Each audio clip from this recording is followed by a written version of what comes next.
দর্শক, কেন্দ্রীয় শহীদ মিনার প্রাঙ্গণ থেকে আপনাদের সাথে আবারও যুক্ত হয়েছি। এনসিপির যে জাতীয় সমাবেশ, সেই জাতীয় সমাবেশের কেন্দ্রস্থল আমরা রয়েছি। আপনাদেরকে সবশেষ যে পরিস্থিতি জানিয়েছিলাম তারই প্রেক্ষাপটে এখন আবারও নতুন করে জানাতে চাই, মানুষের সংখ্যা কিন্তু দর্শক আরও বেশি বেড়েছে। আমরা যদি নতুন দেশের বিভিন্ন অঞ্চল থেকে নানান শ্রেণী পেশার মানুষের পাশাপাশি আমরা আমাদের সাথে পেয়েছি এই চাকমা, মারমা এবং ত্রিপুরা জনগোষ্ঠীর মানুষদেরও। আমরা একটু জানতে চাই যে আপনারা এই এনসিপির এই সমাবেশে কিভাবে যুক্ত হলেন, কেন এসেছেন, কি প্রত্যাশা নিয়ে এসেছেন? আমরা খাগড়াছড়ি পার্বত্য চট্টগ্রাম থেকে আসছি।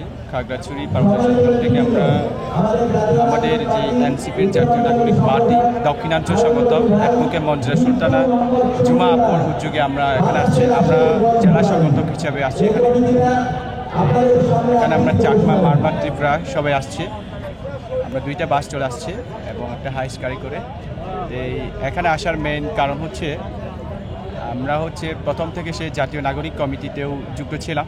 এখন তারপরে যে 28 ফেব্রুয়ারি আপনারা জানেন যে জাতীয় নাগরিক পার্টির জন্ম, তখন আমরা ছিলাম। মানে মূল কথা হচ্ছে কি, স্বৈরাচার পতনের পর 5 আগস্ট পর থেকে যে আমরা যে দেশের সাথে আমরা কাজ করে যাচ্ছি, এখানে আমাদের একটা প্রত্যাশা হচ্ছে কি, আপনারা জানেন গত 54 বছর স্বাধীনতা, 54 বছর পরও আমাদের পাহাড়কে বৈষম্য করে রাখা হয়েছে, বিভাজিত করে রাখা হয়েছে। কারা করছে? এরা এক শ্রেণীর স্বার্থ শ্রেণীরা, ক্ষমতাসীনরা কখনো আমাদের পাহাড়কে ভালো চোখে দেখেন না। আমরা কিন্তু চাই পাহাড়ি বাঙালি সবাই ঐক্যবদ্ধভাবে কাজ করতে। আমাদের এনসিপির নেতৃস্থানীয় নেতৃত্ববৃন্দরা চাই যে পাহাড়ের একটা বৈষম্যহীন পরিবেশ করতে, সম্প্রীতির একটা পরিবেশ করতে। আর আপনারা জানেন এখনও পর্যন্ত বাস্তবমুখী উন্নয়ন থেকে আমরা বঞ্চিত আছি। সে বাস্তবমুখী উন্নয়ন আমাদের অবশ্যই প্রয়োজন এবং এনসিপির এই বিষয়েও কিন্তু গতবারে জুলাই পদযাত্রার সময় সম্পূর্ণ নাহিদ ভাইরা বলে গেছে। আর আজকে যে দিনটা খুবই আমাদের ঐতিহাসিক দিন, যে গত বছরে জুলাইয়ের 3 তারিখে আপনারা জানেন আমাদের এই নায়ক মানে জুলাই বীর আমাদের নাহিদ ইসলাম এখানে মঞ্চে দাঁড়িয়ে বলছেন যে এক দফা এক দাবি, স্বৈরাচার শেখ হাসিনার পতন চাই। এবং আজকের এই ঐতিহাসিক দিনে বাংলাদেশকে আমরা যে নতুন বাংলাদেশ গড়ার জন্য যে ইতিহাস মানে এই ইশতেহার আজকে আমাদের নাহিদ ভাই ঘোষণা করবেন। আমরা ওই প্রতীক্ষা আছে, আমরা সবাই উচ্ছ্বসিত এখনো যে ওনার সেই ইশতেহার আমরা জানার জন্য। দর্শক শুনছিলেন, আমরা পাহাড়ের আরও একজনের সাথে কথা বলতে চাই। আপনি কি প্রত্যাশা করেন যে এই এনসিপি যে নয়া ইশতেহার এবং আগামী দিনের যে প্রত্যাশা, তাতে করে বৈষম্যহীন বাংলাদেশ গড়া সম্ভব? অবশ্যই আমরা আশা করি এবং আশাবাদী। আমরা পার্বত্য অঞ্চলে থাকি। আপনারা জানেন যে বাংলাদেশের 3 পার্বত্য জেলা, রাঙামাটি, খাগড়াছড়ি, বান্দরবন, এটা বাংলাদেশের সম্পূর্ণ ভিন্ন।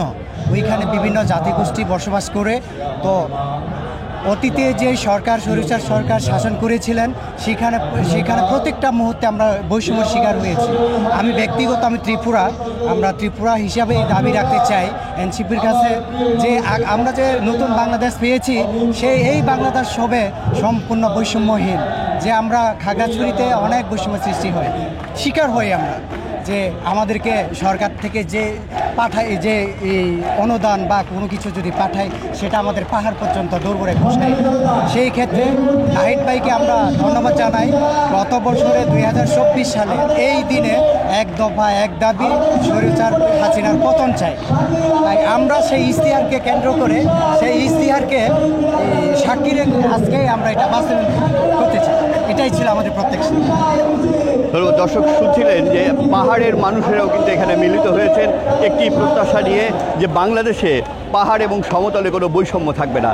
সেই প্রত্যাশা নিয়ে পাহাড়ের মানুষেরাও মিলিত হয়েছেন, সমতলের মানুষের সাথে একাকার হয়ে মিলিত হয়েছেন এই কেন্দ্রীয় শহীদ মিনারে। আজকে এনসিপির যে জাতীয় সমাবেশ, সেই সমাবেশস্থল থেকে এই ছিল সবশেষ। আমার কাছে নিশ্চয়ই পরবর্তীতে আবারও কোনো নতুন তথ্য নিয়ে আপনাদের সাথে যুক্ত হব।